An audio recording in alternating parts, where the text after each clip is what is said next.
Queremos agradecer la presencia de los medios de comunicación en esta conferencia. Soy el senador José Narro Céspedes, senador por Morena del Estado de Zacatecas, soy secretario de la mesa directiva del Senado y queremos abordar los siguientes temas, 3 temas que son importantes. El primero es que convocamos, en el caso concreto del proceso electoral que ya se inició en Coahuila, inicialmente con las precampañas, convocamos a la unidad de las fuerzas democráticas y de izquierda y del bloque Juntos Haremos Historia. Es muy importante que reconstruyamos el proceso unitario,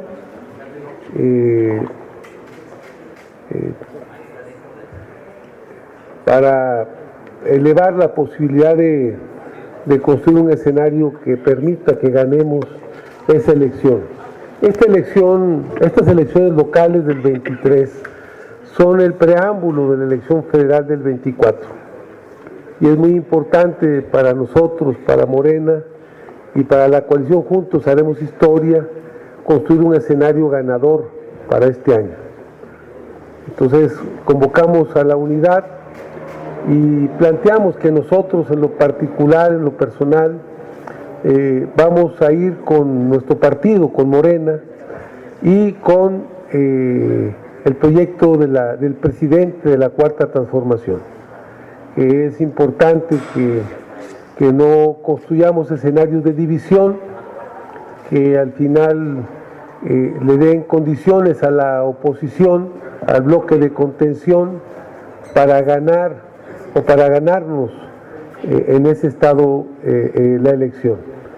Entonces, convocamos a la unidad, entendiendo que el adversario no está entre nosotros, el adversario está del otro lado, está enfrente, y que paremos la guerra o la batalla o la lucha entre candidatos que tienen un origen dentro de Morena en el fondo, y que empecemos a reconstruir el proceso unitario en Coahuila, que es muy importante. En segundo lugar, plantear que nos parece muy importante que se haya abierto la convocatoria de Morena para los precandidatos o los aspirantes a la candidatura a la presidencia de la República, y que se haya incluido ya, ayer estuvo Mario Delgado en el Senado de la República, que se haya incluido al senador Ricardo Monreal dentro de las propuestas, dentro de los que han expresado su interés de participar para esa candidatura para el año del 24. Creo que es muy importante que se haya abierto, que haya una posición incluyente y que haya piso parejo para todos los aspirantes. Entonces creo que es muy importante que una demanda que se tenía por parte de algunos aspirantes de que hubiera piso parejo, esto se ha estado ratificando en esta última semana, pero aparte que se haya abierto esta propuesta y que ya formalmente, públicamente se está hablando de 4 aspirantes de Morena a la aspiración de ir a la precandidatura para la presidencia de la República, aparte de la candidatura de Gerardo de Noroña, por parte del Partido del Trabajo, que son parte de esta coalición de unidad para el próximo año, para la candidatura presidencial. Creo que esto es muy importante establecer las reglas del juego, que son el piso parejo, la inclusión de que todos los que tengan aspiraciones puedan participar y ser tomados en cuenta, y que entendiendo que estos son los aspirantes, pues serán ellos los que de alguna forma participen en la construcción de las reglas, de las normas, de las reglas en las que se va a desarrollar ese proceso para definir al aspirante de la coalición Juntos Haremos Historia para la elección del 24. Ahora, hay reglas estatutarias y sabemos que el partido mayoritario es Morena, y un poco la definición es que la resolución se dé a partir del esquema de las encuestas y que los que participen en las encuestas respeten el resultado de ella.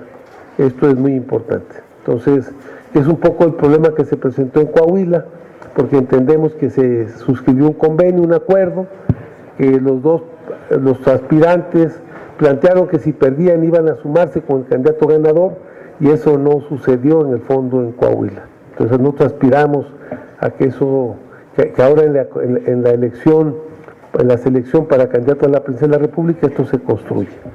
Y el tercer punto es parte de la agenda de las mujeres, que es un tema que nosotros hemos estado construyendo con la ley vicaria, con la ley Sabina, sobre todo con la ley Sabina, con la ley Camila, que tiene que ver con la ley Sabina, con el tema de los deudores alimentarios, de la aportación de la pensión alimentaria, que es muy importante. Entonces, ya en días pasados, recientemente, en una resolución de la Corte, en un caso de Yucatán,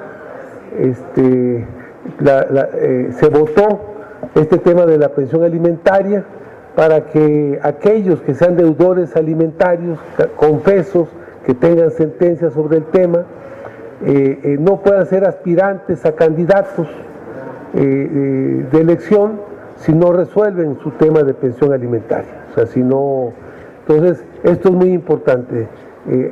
Una condición importante para poder ser aspirantes es que no sean deudores alimentarios, para que no sean aspirantes a una candidatura, que puede ser la de diputado federal o de candidatos a un puesto federal, o puedan ser candidatos a un espacio local, como fuera una presidencia municipal o una diputación local, o una gobernatura.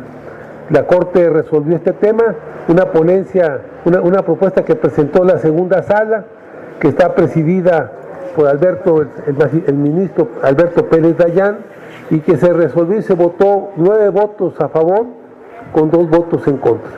Entonces, nos parece muy importante esta resolución de la Corte, que hace prácticamente jurisprudencia para que precisamente se vaya construyendo un esquema de no violencia de género, de ir avanzando en la construcción de una sociedad libre de violencia de género, una vida libre de violencia. Entonces creo que esto es fundamental, y esto tiene que ver con la construcción de una nueva cultura, porque la violencia puede ser violencia psicológica, violencia física, pero también violencia económica. Y la violencia económica, una parte de la violencia económica es esta, el tema de la pensión alimentaria.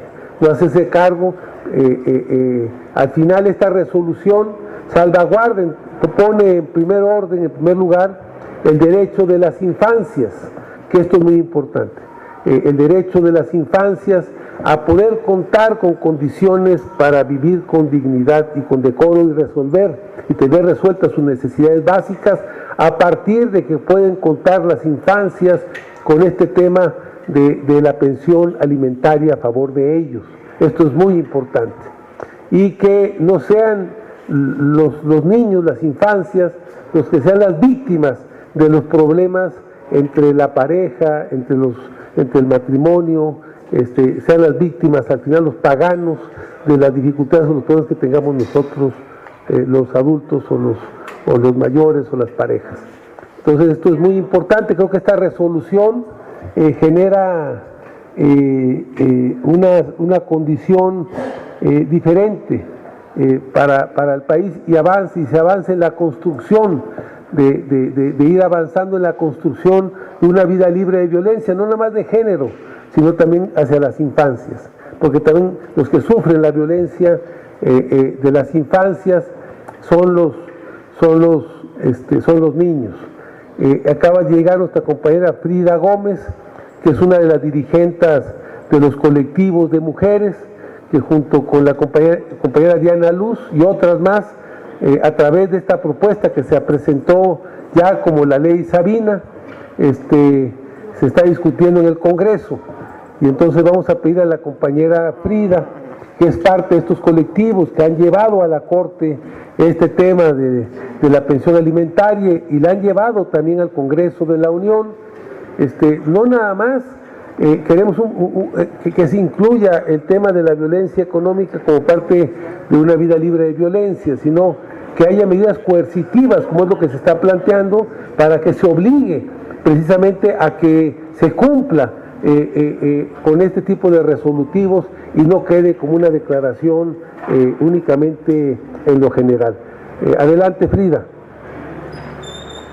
Muchísimas gracias, senador. Agradecerle por este espacio y también por todo su apoyo a esta causa y reconocer a las compañeras de las constituyentes MX, a la compañera Indira Sandoval y a la compañera Diana Luz Vázquez, impulsora de la Ley Sabina, porque sin duda alguna esta es una de las violencias, la violencia económica más antigua que hemos vivido, a la que nos hemos acostumbrado.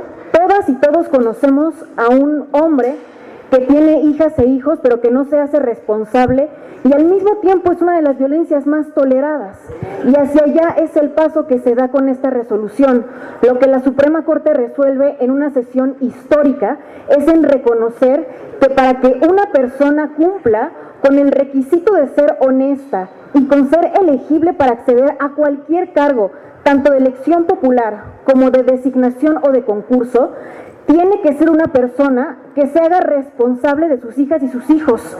Y el abandono paternal no es únicamente un asunto de parejas. Estamos hablando de un problema público que golpea la educación, que golpea a las niñas, niños y adolescentes, pero que principalmente afecta también al Estado, porque todas las ausencias paternales se traducen en que las mujeres tienen que triplicar los esfuerzos para poder atender. Y peor aún, cuando un agresor alimentario, cuando un deudor alimentario moroso llega a un espacio de elección popular y llega a un cargo, sus violencias, al contrario de lo que sostenía el ministro Lainez, sus violencias se multiplican, porque ya no solamente tiene el poder de evadir la acción de la justicia ante el Poder Judicial, ahora también se suma el poder que tienen cuando acceden a cargos en donde muchas personas entran en un pacto de complicidad y en un pacto de impunidad.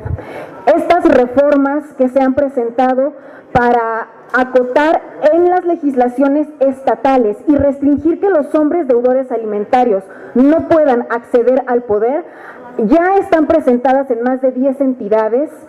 Esta resolución particularmente fue sobre la reforma que se realiza en el estado de Yucatán y que sorpresivamente fue la Comisión Nacional de Derechos Humanos la que promueve una acción de inconstitucionalidad para defender a los deudores alimentarios y para pretender sobreponer un derecho al trabajo por encima de los derechos de las infancias, los derechos de las mujeres y por encima de los derechos de una sociedad a tener representantes que sean honestos. Y es por eso que esta resolución es tan histórica. Primero, porque abre la puerta para que todas las reformas que le impiden a los deudores alimentarios morosos ser candidatos sean totalmente constitucionales y válidas.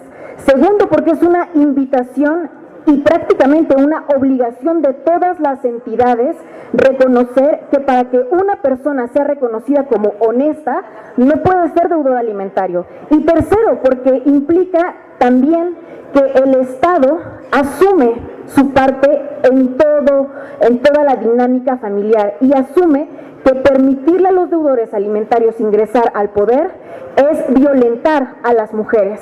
A mí me gustaría cerrar reconociendo el activismo no solamente de las compañeras que luchamos y que luchan cada día para que esto sea una realidad, sino para todas las mujeres que antes de que esto se pudiera colocar sobre la mesa, criaron en distancia, criaron en autonomía.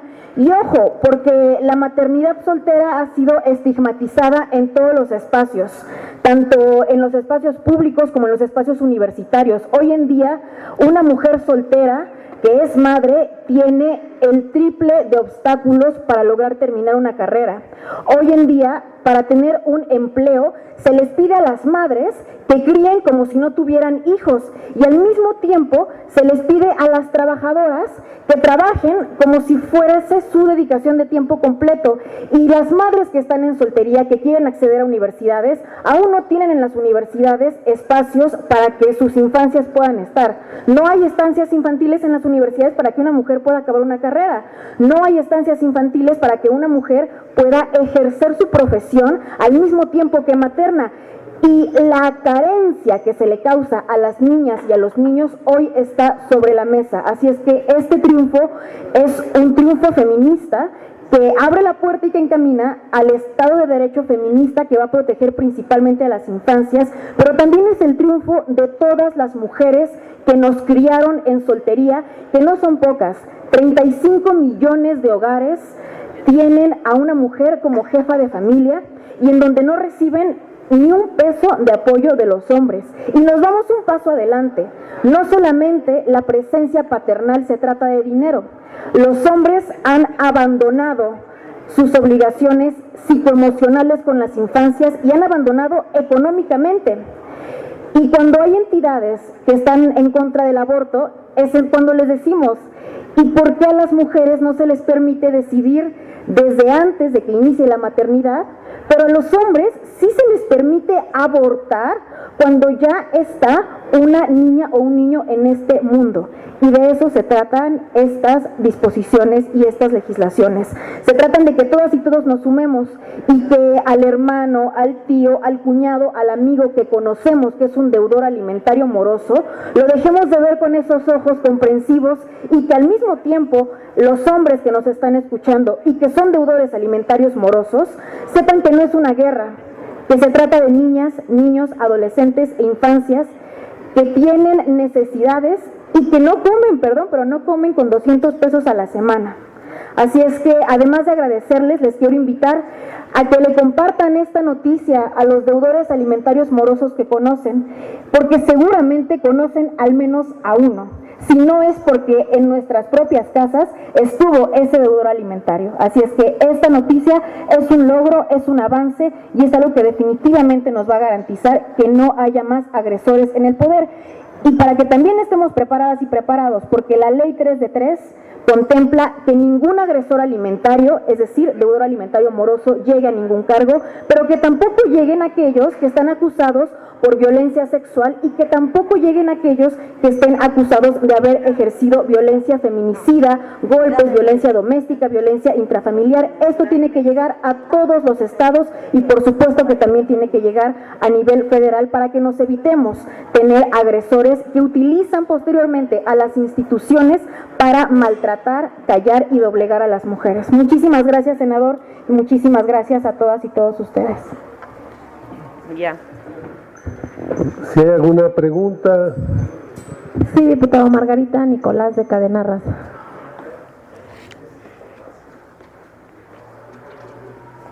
Hola, senador. ¿Cómo está, Margarita? Bien, aquí.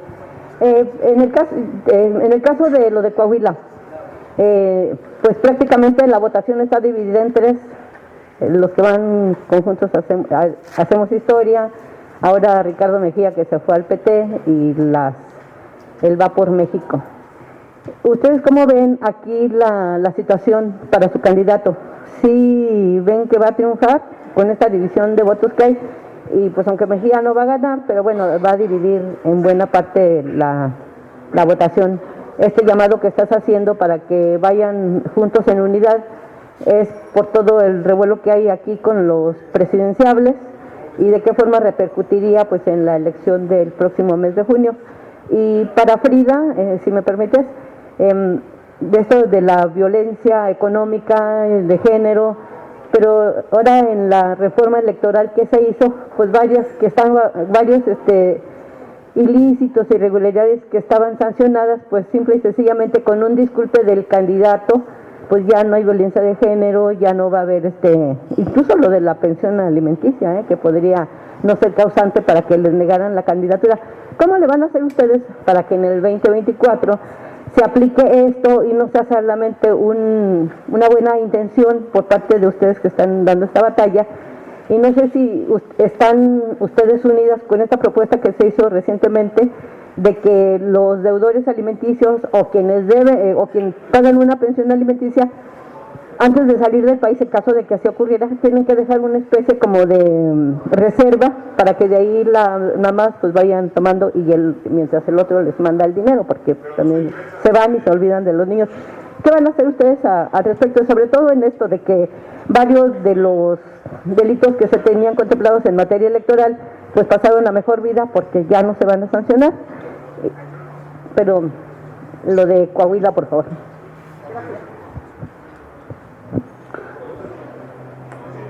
Bueno, yo inicialmente la gente que está más ligada conmigo, yo soy dirigente también de una organización que es la Coordinadora Nacional Plan de Ayala, soy parte de los dirigentes. Los compañeros nuestros, y yo acudí a un evento, a un acto de apoyo a Mejía, en Coahuila, pero antes de la definición. Por eso nosotros decimos que convocamos a la unidad, pero también convocamos a mantenernos en torno al proyecto del partido, de la Cuarta Transformación y del presidente. O sea, yo creo que si no construimos un proceso unitario, al final estamos haciendo el juego al adversario. Por eso creo que necesitamos reconstruir el proceso de unidad en Coahuila. Se firmó un acuerdo, entiendo que con los contendientes, que el acuerdo implicaba respetar el resultado de la encuesta. Lo que estamos planteando es que pues quien resultó, que cerremos filas, aunque yo tenga diferencias o no tenga coincidencia con Guadiana, al final nosotros vamos a ir con el candidato del proyecto. Entonces esto es muy importante, creo que hay que unificar fuerzas con el candidato que resultó de ese ejercicio que se hizo en la definición de las candidaturas de acuerdo a las reglas que se establecieron, que fue la encuesta, que es una regla que aparte está en los estatutos de Morena. Entonces esto es lo que yo quería comentar. Y en el tema de la violencia, hacer nada más un comentario de las mujeres. Ya el Tribunal Electoral ha hecho varios fallos para que una persona que esté acusada de violencia de género sea privada de sus derechos políticos como aspirante. Y hay un padrón que se ha construido de violentadores de género. Entonces, si hay un mecanismo para hacer esto, ahora se integra por resolución de la Corte. Lo que vamos a plantear es que esto se transforme también en una reforma legal, a partir de incluir este tema en una vida libre de violencia y de incorporar este tema en el tema de la reforma de la legislación electoral. Pero en esta reforma, yo a lo que voy es que en esta reforma que se aprobó desaparecieron prácticamente estos delitos. Ya te digo que con una disculpa pues ya puede seguir su contienda y no pasa nada. Entonces, ¿de qué sirve? Y bueno, y tu partido principalmente fue el que se opuso a esto. Entonces, como que están indefinidos ahí, ¿no? Bueno, hay jurisprudencia ya, hay resoluciones de la Corte sobre el tema, y entiendo que en ese sentido se va a poder actuar para que no sea un ay disculpe. Hay un padrón de violentadores, hay todo un mecanismo para resolver este tipo de asuntos. Adelante, Frida. Gracias. Sí, mi nombre completo es Frida Angélica Gómez, formo parte de la Defensoría Popular Feminista e impulsoras de la Ley Camila y la Ley Sabina. Para la primera pregunta, efectivamente, eventualmente el Consejo del INE había establecido lineamientos en donde dijeron que los deudores alimentarios no podrían registrarse. Estos lineamientos no tenían carácter de ley, fue una resolución del Consejo del INE. ¿Cuál es el beneficio que yo alcanzo a notar con esto? La reforma que se declaró constitucional en Yucatán da un paso atrás. En el artículo 35 de la Constitución se establecen cuáles son los requisitos para que una persona pueda votar y ser votada. Y entre aquellos requisitos dice que debe de ser una persona honesta en su modo de vivir. Consideramos que una persona honesta atiende a sus hijas e hijos y que en ese sentido una persona honesta no tiene en su comportamiento privado violencia ni de género ni económica. Este paso es un requisito de elegibilidad que al momento de aprobarse esta reforma ya está en la ley y ya no va a depender de que un consejo lo valore o no lo valore. En ningún momento previo a este había existido una restricción ni de ser deudor alimentario para no acceder a un cargo, ni para que los agresores no accedieran a cargos.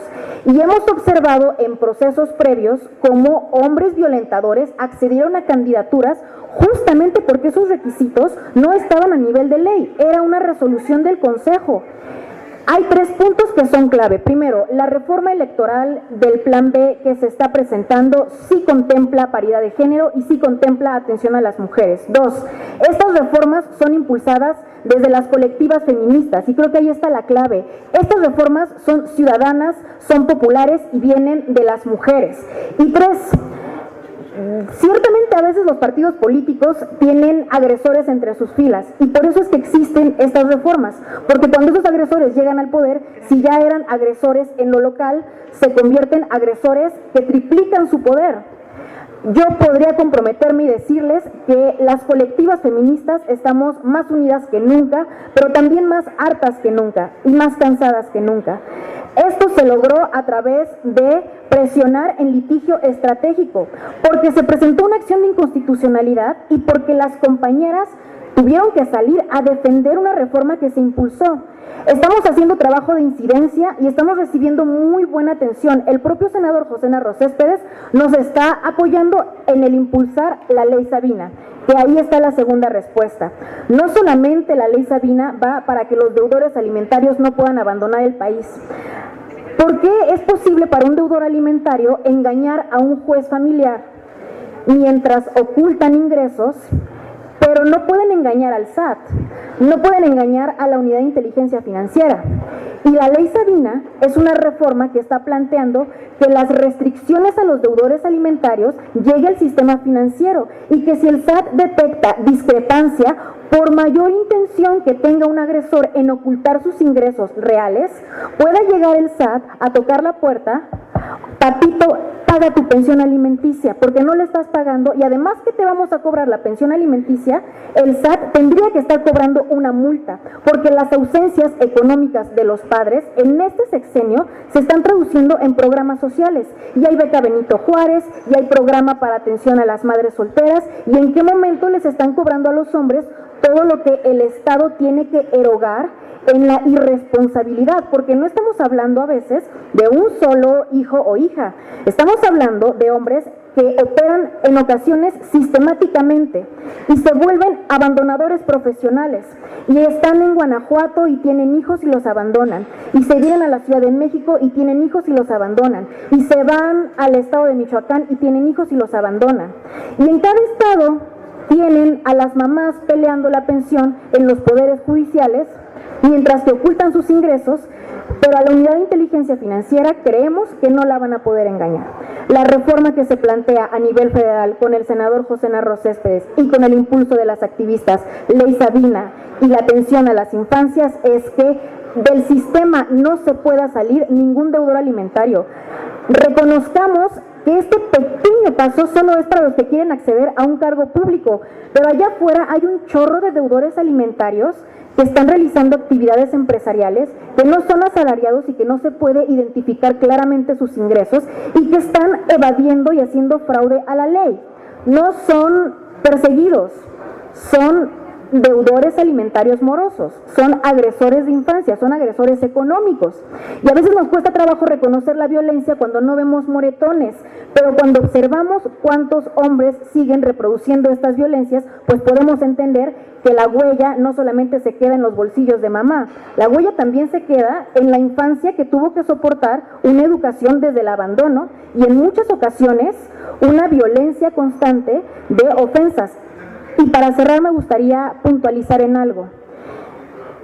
Hay toda una ruta desde incidencia para impulsar que se apruebe la ley Sabina, desde las constituyentes para impulsar que en cada estado se apruebe el impedimento legal para que se registren. Ni siquiera va a ser un asunto de que resuelva o no resuelva el INE. A ver, en la ley va a estar, si tú eres un deudor alimentario moroso, no te puedes registrar. Y contra eso ya no recae nada, porque ya la Suprema Corte declaró como constitucional ese requisito.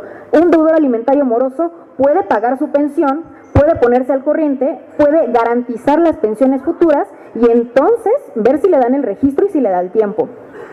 Eso sí lo pueden hacer. ¿Qué es lo que no van a poder hacer? Jugar con el INE. Esto en realidad es un beneficio, porque no va a determinar, no va a depender de un instituto. Esto va a estar en cada ley y ojalá que eventualmente esto pueda llegar a la Constitución, porque recordemos que esto se aprobó para Yucatán. En Yucatán los deudores alimentarios ya no van a poder acceder a un cargo, pero a nivel federal sí pueden ser gobernadores, sí pueden ser diputados federales, sí pueden ser senadores. Vaya, tenemos un senador de Movimiento Ciudadano que es agresor vicario y que es deudor alimentario, por poner un ejemplo, ¿no? Entonces, esto tiene que llegar a la Constitución Federal, sí, y va a llegar con el apoyo y con la puerta que nos abren los partidos políticos, sí, pero aún si no nos la abren y aún si nos la quieren cerrar, estamos preparadas para dar una lucha en tribunales, estamos preparadas para dar una lucha en las calles y estamos preparadas para marchar donde se tenga que marchar, cerrar lo que se tenga que cerrar, hasta que esto se apruebe y hasta que los deudores alimentarios estén fiscalizados por la Unidad de Inteligencia Financiera, por el SAT, y porque eventualmente se les puedan embargar sus sueldos en beneficio de los agresores, en beneficio, de las infancias.